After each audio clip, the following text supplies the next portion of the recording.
Hello everyone, आज हम discuss करेंगे रेबीज़ या फिर इसे कहते हैं हाइड्रोफोबिया। जब भी रेबीज़ किसी ह्यूमन बींग्स को होता है तो उसे कहते हैं hydrophobia. Hydrophobia means hydro means water, phobia means डर, तो पानी से डर लगना। एक्चुअली क्या होता है कि जो रेबीज़ के पेशेंट जिनमें रेबीज़ कंफर्म हो चुका है, ऐसे पेशेंट को जब भी प्यास लगती है तो और जब भी वो पानी पीने की कोशिश करते हैं तो उनके गले में जो मसल्स रहते हैं, जो गले के मसल्स रहते हैं, जैसे लरिंक्स और फिनिक्स जो हमारे गले में रहते हैं, उनके जो मसल्स रहते हैं उनमें जो है इनवॉलेंट्री स्पाज्म शुरू होता है। स्पाज्म मीन्स उनका मसल्स का इनवॉलेंट्री कॉन्ट्रैक्शन होता है, जिसकी वजह से जब भी ऐसा पेशेंट पानी पीने की कोशिश करता है तो उसे जो है काफ़ी चोकिंग होती है, मतलब उसे घुटन महसूस होती है बहुत ज़्यादा। इसकी वजह से वो इतना डर जाता है कि इवन वो जो है पानी के साइड से या फिर पानी की आवाज़ सुन के भी उस पेशेंट को डर लगता है। That is why it is called hydrophobia, means पानी से डर लगना। तो रेबीज़ जनरली क्या होता है, रेबीज़ एक जूनोटिक डिजीज़ है। जूनोटिक मीन्स जो एनिमल्स से जो इंसानों में ट्रांसमिट होती है, ऐसी डिजीज़ को कहते हैं जूनोटिक डिजीज़। और ये होती है रेब्डो वायरस की वजह से, और ये कॉज करता है acute encephalitis. Acute encephalitis means inflammation of brain, मतलब ब्रेन का इन्फेक्शन कॉज करता है ये रेबीज़ वायरस।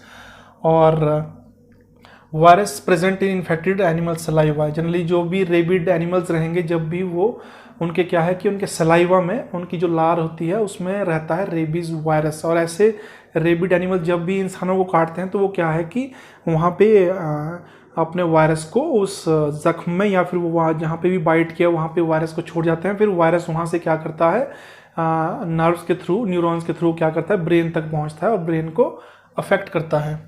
तो ये नियरली फैटल है इफ़ अगर इसे ट्रीट ना किया जाए। अगर टाइमली इसका ट्रीटमेंट ना किया जाए तो ये जो है डेथ इज सर्टन।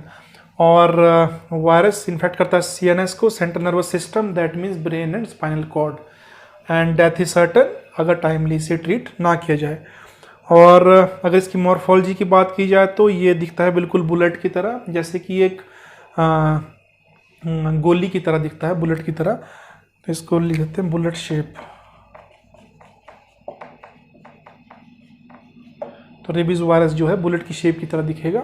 जैसे कि किसी को अगर दिमाग में अगर किसी के गोली मार दी जाए तो उसका बचना जैसे मुश्किल है, वैसे ही क्या है कि जो रेबीज़ वायरस है ये भी एक गोली की तरह दिखता है। और इसका मेनली जो टारगेट है दैट इज़ ब्रेन, ह्यूमन का ब्रेन या जिस पे भी होस्ट है, तो इसका मेन टारगेट रहता है ब्रेन तक पहुंचना। और जैसे ही ये ब्रेन तक पहुंचता है वह उसके बाद उस पेशेंट का या उसका जो भी एनिमल्स है या जो भी इन्फेक्टेड पर्सन है या एनिमल है उसका बचना नामुमकिन है। तो रेबीज़ वायरस का शेप बुलेट की तरह होता है और उसका मेन टारगेट रहता है ब्रेन तक पहुंचना।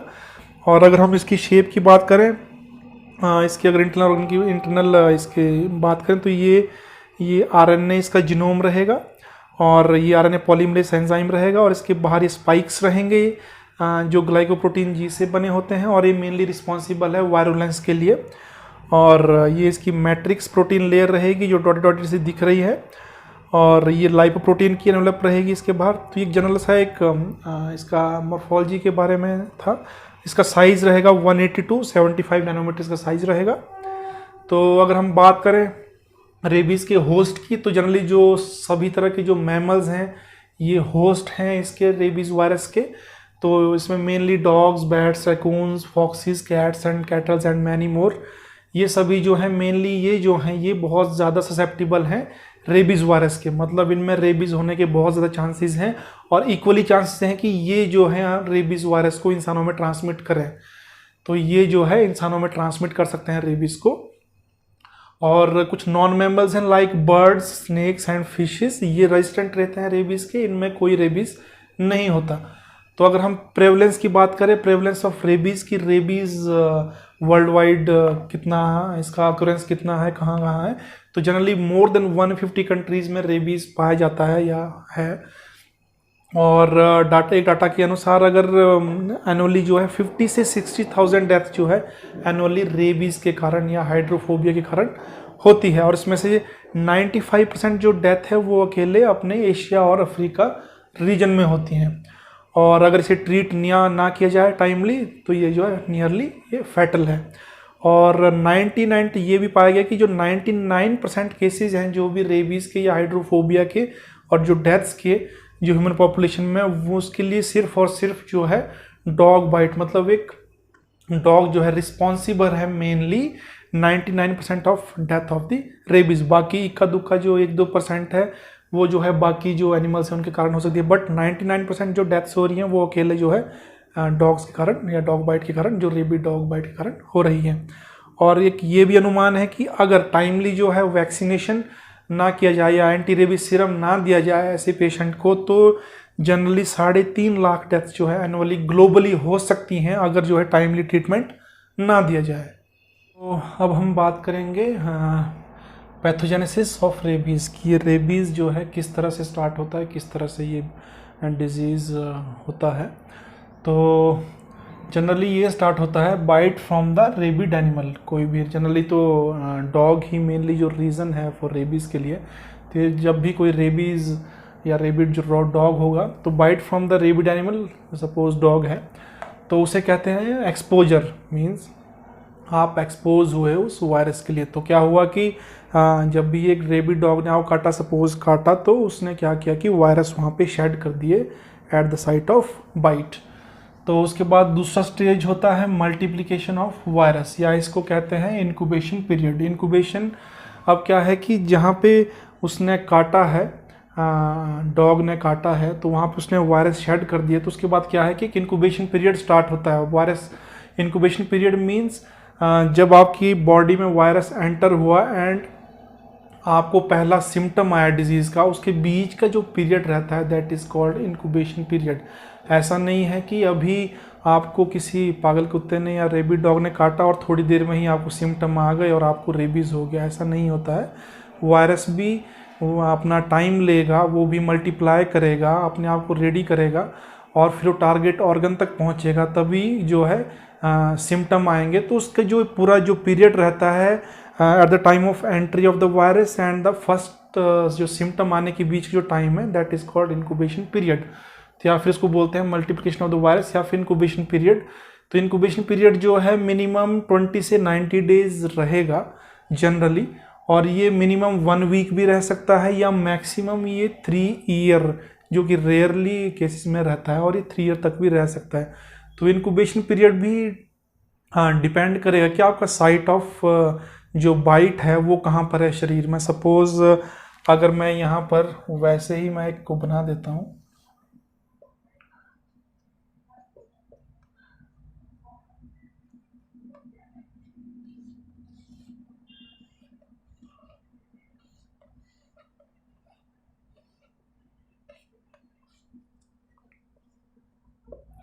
सपोज ये मैंने एक वैसे डायग्रामेटिकली एक बनाया है। सपोज ये कोई ह्यूमन एक इंसान है, तो सपोज एक रेबिड डॉग ने काटा है, यहाँ पे काटा है, सपोज ये साइट ऑफ बाइट है। तो अब क्या है कि हमें पता है कि जो रेबीज वायरस है वो पहले तो यहाँ पे जनरली वो मल्टीप्लाई करेगा, फिर यहाँ पे जो कनेक्टिव टिश्यू हैं या मसल्स हैं या नर्व्स हैं वहाँ पे वो मल्टीप्लाई करेगा वायरस। फिर वो क्या करेगा, धीरे धीरे यहाँ से अपनी जर्नी स्टार्ट करेगा नर्व्स के थ्रू, जो न्यूरॉन्स है या नर्व्स है उसके थ्रू अपनी वो जर्नी स्टार्ट करेगा।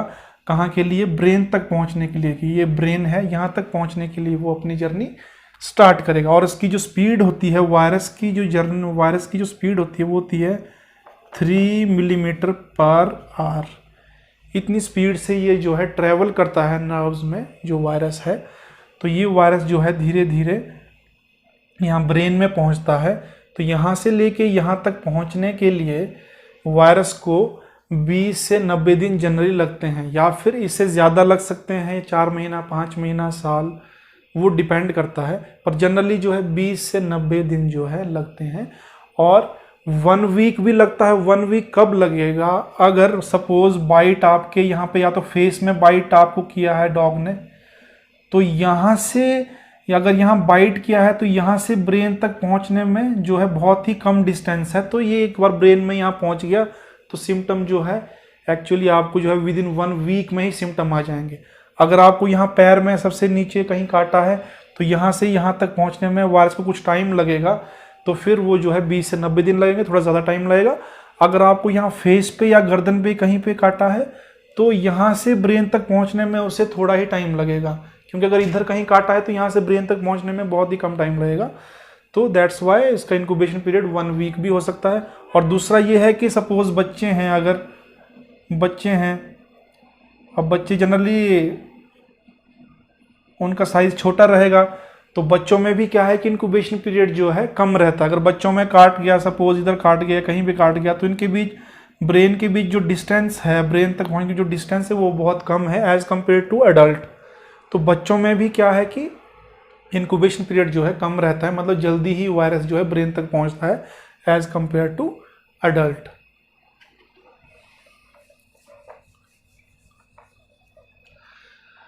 तो ये बात थी इंक्यूबेशन पीरियड की। इसमें वायरस ने अपने आप को प्रिपेयर किया और जो अपनी जर्नी स्टार्ट की ब्रेन तक पहुंचने की और स्पाइनल कॉर्ड तक पहुंचने की।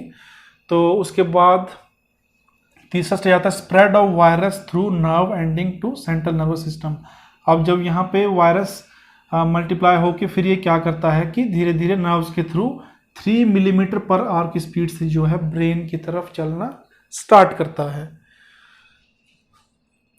और जो इसकी मूवमेंट रहती है, सपोज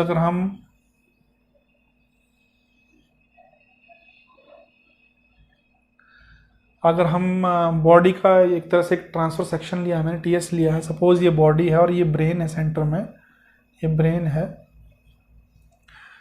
तो जो इन्फेक्शन का जो स्प्रेड ऑफ इन्फेक्शन जो रहेगा रेबीज का, तो वो एक तरह से सेंट्रीपिटली रहेगा। सपोज इधर बॉडी पे कहीं काटा है, कहीं बाजू में काटा है या टांग पे काटा है, तो यहाँ से जो है वायरस मूव करना स्टार्ट करता है ब्रेन की तरफ।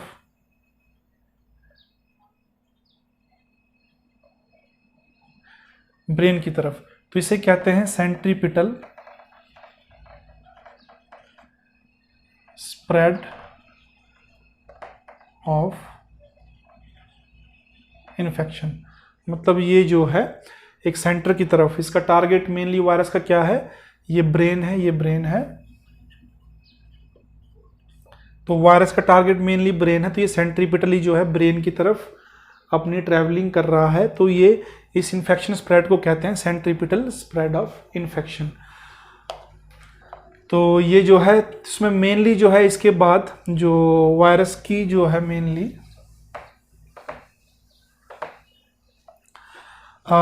4 तरह की इसकी स्टेजेस रहेंगी वायरस जो ये पैथोजेनेसिस की। सबसे पहला स्टेज रहता है prodromal stage.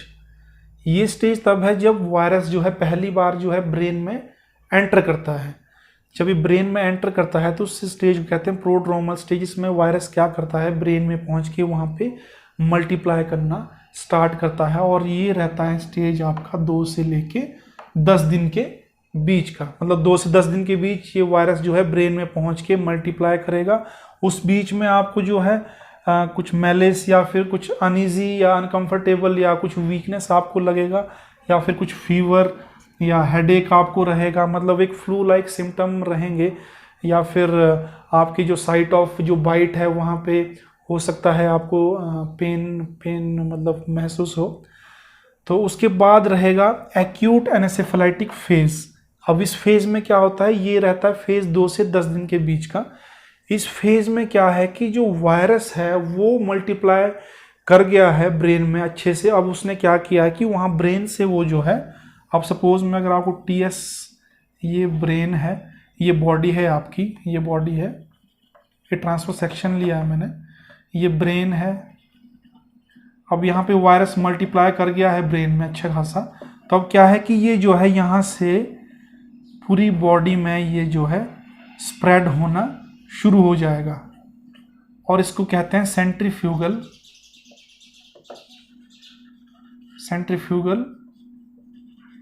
Spread of infection. ठीक है, एक सेंट्रीपिटल था जिसमें जो है इंजरी से लेके ब्रेन तक पहुंचना। अब ब्रेन में क्या किया कि इसने वायरस ने अच्छी तरह से मल्टीप्लाई किया। अब ब्रेन से जो है नर्व्स के थ्रू ये जो है पूरी बॉडी में ये फैलना शुरू हो जाता है, और इसे कहते हैं सेंट्रीफ्यूगल स्प्रेड ऑफ इन्फेक्शन। मतलब ये पूरी बॉडी में जो है ब्रेन से निकलना शुरू हो गया है। तो ये स्टेज रहती है 2 से 10 दिन के बीच। इसमें जो है एबनॉर्मल बिहेवियर रहेगा पेशेंट का, और उसको हेल्यूसिनेशन होगा। हेल्यूसिनेशन में एक भ्रम वाली स्थिति, या कुछ जो चीज़ वहाँ एग्जिस्ट ही नहीं करती, या कोई दरवाज़ा खुलना या कोई स्टेप्स या कोई चलने की आवाज़, हालांकि वहाँ पे कोई रहेगा नहीं, बट उसको एक पेशेंट को एक भ्रम रहेगा कि कोई चल रहा है या उसको कुछ साइड में कुछ दिखेगा सामने, या उसे किसी तरह की आवाज़ें आनी शुरू होंगी। तो ये सारा एक भ्रम वाली स्थिति कंडीशन स्टार्ट हो जाएगी। या फिर उसको इंसोम्निया हो जाएगा, मतलब अच्छे से वो सो नहीं पाएगा, एकदम से जागना या मतलब सो नहीं पाएगा। और डेलीरियम मीन्स एक मेंटल जो एक कन्फ्यूजन वाली एक एबनॉर्मल मेंटल कंडीशन स्टार्ट हो जाएगी पेशेंट की, और उसको हाइड्रोफोबिया हो जाएगा जो हम पहले ही डिस्कस कर चुके हैं, पानी से डर लगना। एरोफोबिया मतलब उसको हवा से भी डर लगना शुरू हो जाएगा। फोटोफोबिया मीन्स उसको लाइट से, किसी भी लाइट सोर्स से जो है डर लगना शुरू हो जाएगा। एनेक्सिटी, बेचैनी या कन्फ्यूज़न, तो ये सारे सिम्टम हैं, ये जो है आपके एक्यूट एंसेफेलाइटिक स्टेज में रहेंगे, जो से 2 से 10 दिन तक लास्ट करेंगे। फिर उसके बाद जो है जनरली एक स्टेज आती है जो है कोमा। इसमें जो है पेशेंट जो है कोमा में चला जाएगा, जो कि 0 से 14 दिन के बीच रह सकता है, और अल्टीमेटली लास्ट में पेशेंट की डेथ हो जाएगी ड्यू टू कार्डियक अरेस्ट और या फिर रेस्पिरेटरी फेलियर। तो ये मेनली जो है रेबीज़ का एक पैथोजेनेसिस का है कि किस तरह से जो है रेबीज़ वायरस शरीर में बीमारी पैदा करता है। तो मेनली इसकी 4 तरह की स्टेजेस हैं: prodromal, acute encephalitic, coma and ultimately death of the patient. अब हम डिस्कस करेंगे कि what is first aid for rabies prevention. Rabies prevention के लिए फर्स्ट एड क्या है। सपोज़ आपको किसी सस्पेक्टेड एनिमल्स ने या कुत्ते ने, डॉग ने आपको बाइट कर दिया है, तो उसके लिए आपको क्या करना है। सबसे पहले तो flushing and washing of wounds for 15 minute. आपको 15 मिनट के लिए अपने जो आपके इमीडिएटली जहाँ पे भी आपके वुंड्स हैं या जहाँ पे भी जख्म में घाव हैं, बाइट के जहाँ पे निशान है, उनको जो है 15 मिनट के लिए सोप एंड वाटर से कंटिन्यूसली वॉश करना है, या फिर डिटर्जेंट से, या फिर डेटॉल, सेवलॉन, जो भी एंटीसेप्टिक एजेंट आपके पास रहेंगे अवेलेबल, उनसे जो है आपको वॉशिंग करनी है फॉर अबाउट 15 मिनट्स। ठीक है। फिर दूसरा था कि treatment for exposure to animals, क्योंकि आप की ट्रीटमेंट क्या है। सपोज़ आप सस्पेक्टेड एनिमल्स के कांटेक्ट में आते हो, या वो आपको बाइट करते हैं, या उनके कांटेक्ट में आप आते हैं, वो आपके कहीं शरीर में लीक करते हैं, तो उसके लिए क्या ट्रीटमेंट है। तो जो कि WHO ने रेकमेंड किया है, वर्ल्ड हेल्थ ऑर्गेनाइजेशन है, तो उस ट्रीटमेंट को 3 क्लासेस में डिवाइड किया गया है, class 1, class 2 and class 3, based on the type of contact या फिर एक्सपोजर एनिमल्स के साथ। सस्पेक्ट एनिमल्स से आपका किस तरह का एक्सपोजर है, तो वो 3 क्लासेस में डिवाइड किया गया है। तो पहला क्लास आता है कि एक्सपोजर अगर आपका सस्पेक्टेड एनिमल्स के साथ टचिंग और फीडिंग, आपने सस्पेक्टेड एनिमल्स को टच किया है या फीड किया है, या फिर lick on the skin by suspected animal, या सस्पेक्टेड एनिमल्स ने आपकी बॉडी पर कहीं पे भी लीक किया है, तो उसका लेवल ऑफ एक्सपोजर आएगा नन। एंड रेकमेंडेड प्रोफिलैक्सिस में या रेकमेंडेड ट्रीटमेंट में नॉट रिक्वायर्ड, कोई भी ट्रीटमेंट रिक्वायर्ड नहीं है। अगर हमें जो है उसका जो एनिमल है, सस्पेक्टेड एनिमल है, उसका अगर हमें केस हिस्ट्री पूरी पता है और आपकी देख रेख में वो कंटिन्यूसली आपके सामने है एनिमल्स, तो आप उसको नेक्स्ट 10 डेज़ के लिए ऑब्ज़र्व कर सकते हैं। अगर उसके अंदर कोई सिम्टम नहीं है रेबीज़ के, तो आपको ज़रूरत नहीं है किसी भी तरह की वैक्सीन लेने की। ठीक है। तो दूसरा है निबिंग, दूसरा कैटेगरी है निबिंग और अनकवर्ड स्किन, कि अगर आपकी जो है स्किन को जो है एनिमल ने, सस्पेक्टेड एनिमल ने चबा दिया है थोड़ा सा, या काट दिया है थोड़ा, या फिर माइनर स्क्रैचेस आपकी स्किन पे एनिमल ने, सस्पेक्टेड एनिमल्स ने स्क्रैचेस कुछ कर दिए हैं, या फिर लिक्स ऑन द ब्रोकन स्किन, या फिर आपकी कहीं पे ब्रोकन स्किन है उस पर जो है लिक कर दिया है, कहीं स्किन उखड़ी हुई है उस पर लिक कर दिया है एनिमल ने, सस्पेक्टेड एनिमल्स ने, तो वो केस आता है माइनर केस। ठीक है। उसमें रेकमेंडेड प्रोफिलैक्सिस में क्या है कि वुंड मैनेजमेंट किया जाएगा, जो घाव है उसकी प्रॉपरली उसकी वॉशिंग सोप एंड वाटर से, डिटर्जेंट से, जो भी प्रोसीजर रहेगा। और दूसरा क्या है कि उसमें एंटी रेबीज़ वैक्सीन जो है पेशेंट को दिया जाएगा on 0 day, 3rd day, 7th day, 14 day और 30 डे, मतलब 5 या 6 डोज 90 डेज़ पे भी रेकमेंडेड है 6ठा डोज, बट वो डिपेंड करता है वो वेरी करेगा कि कितने डोजेस देने हैं। इसमें भी ये है कि अगर सस्पेक्टेड एनिमल्स आपकी पहुंच में है, अगर आपने उसे पकड़ लिया है और आप उसको डिस्ट्रॉय करने का ज़रूरत नहीं है, आप उसको नेक्स्ट 10 डेज़ के लिए ऑब्जर्व कर सकते हैं। अगर नेक्स्ट विद इन 10 डेज उसका डेथ हो जाता है, अगर वो रेबिड हुआ तो उसका विद इन 10 डेज डेथ हो जाएगा, तो आपको ये जो है ट्रीटमेंट कंटिन्यू करना पड़ेगा। आपका जो वैक्सीनेशन है आप कंटिन्यू करना पड़ेगा, पूरा का पूरा जो भी शेड्यूल है।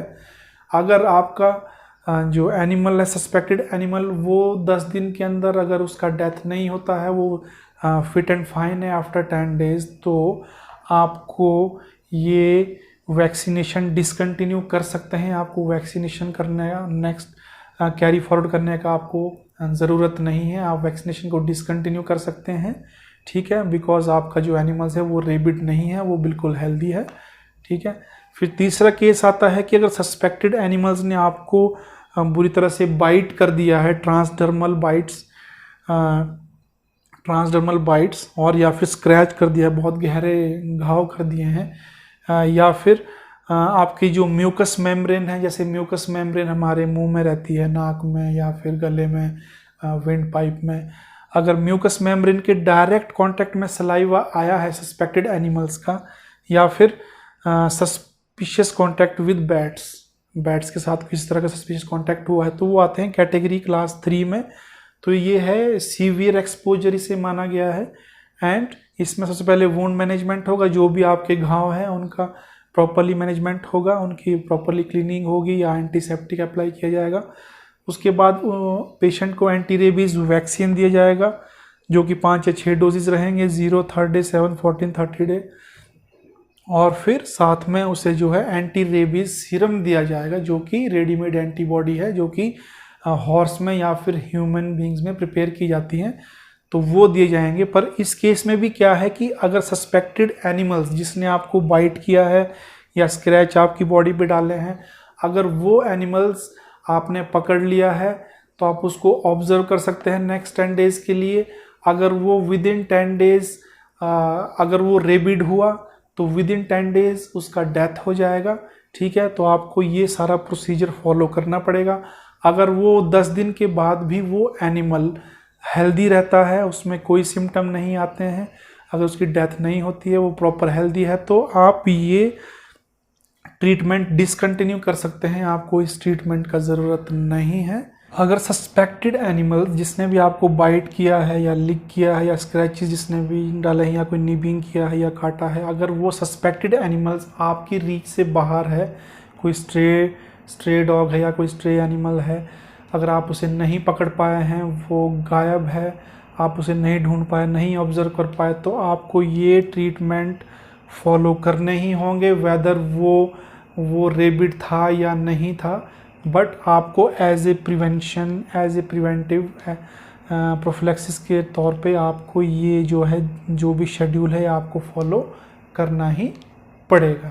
हम बात करेंगे कि ऐसे कौन से ग्रुप हैं रेबीज़ के केस में जो कि रिस्क पर हैं।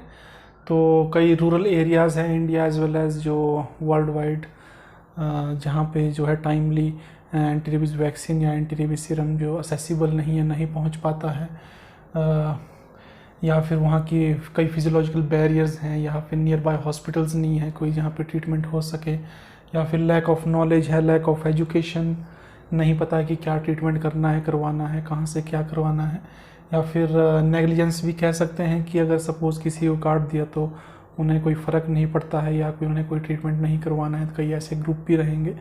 तो ऐसे बहुत सारे फैक्टर हैं जो रिस्क पर हैं रेबीज़ के केस में। तो what needs to be done, improved health programme in affected areas, जो भी अफेक्टेड एरियाज़ है वहाँ पे जो है इम्प्रूव्ड हेल्थ प्रोग्राम्स होने चाहिए, कंडक्ट करने चाहिए, और इम्प्रूव्ड क्लिनिकल मैनेजमेंट होना चाहिए फॉर रेबिड बाइट्स, और टाइमली अवेलेबिलिटी होनी चाहिए एंटी रेबीज़ वैक्सीन की और एंटी रेबीज़ सीरम में, जो भी आपके नियर बाय में हॉस्पिटल है या कम्युनिटी हेल्थ सेंटर है तो वहाँ पे इनकी जो है अवेलेबिलिटी होनी चाहिए, सो दैट कि टाइमली जो है पेशेंट की जान बचाई जा सके। तो जनरली तो वैसे हमारे नियर बाय में जो भी हॉस्पिटल्स हैं या कम्युनिटी हेल्थ सेंटर है, वहाँ पे पूरा ट्रीटमेंट अवेलेबल रहेगा अगर इस तरह के कोई रेबीज़ के केस रहते हैं। पर फिर भी अगर किसी को किसी रीज़न से ट्रीटमेंट नहीं मिला है तो वो सेंट्रल रिसर्च इंस्टीट्यूट आ सकते हैं, CRI कसौली, जो कि डिस्ट्रिक्ट सोलन हिमाचल प्रदेश में लोकेटेड है, कसौली में। तो वहाँ पे जो ट्रीटमेंट सेंटर है वो एक रेफरल सेंटर है फॉर ट्रीटमेंट ऑफ रेबीज़ के लिए। तो अगर किसी को किसी रीज़न से नहीं मिल पाता है ट्रीटमेंट तो वो वहाँ आके ट्रीटमेंट करवा सकते हैं। एंड इसके लिए जो भी इसका मैं डिस्क्रिप्शन में इसका जो भी टाइमिंग रहेगा ट्रीटमेंट सेंटर का और जो भी कॉन्टैक्ट नंबर रहेगा या आपकी कोई भी क्वेरी रहेगी तो आप वहाँ से पता कर सकते हैं। तो इसका मैं शेयर करूँगा डिस्क्रिप्शन में लिंक और कॉन्टैक्ट नंबर, तो वहाँ से आप देख सकते हैं। बाकी आई होप कि आपको मेरा ये वीडियो इन्फॉर्मेटिव लगा होगा, तो प्लीज़ इसको शेयर करें ज़्यादा से ज़्यादा, सो दैट हम और आप मिलके अगर किसी की जान बचा सकते हैं अगर इस शेयर करके ये नॉलेज को, तो आई थिंक हमारे लिए इससे बेहतर और कोई बात नहीं होगी। और हम जल्द ही मिलेंगे नेक्स्ट वीडियो में, तब तक टेक केयर, गुड बाय।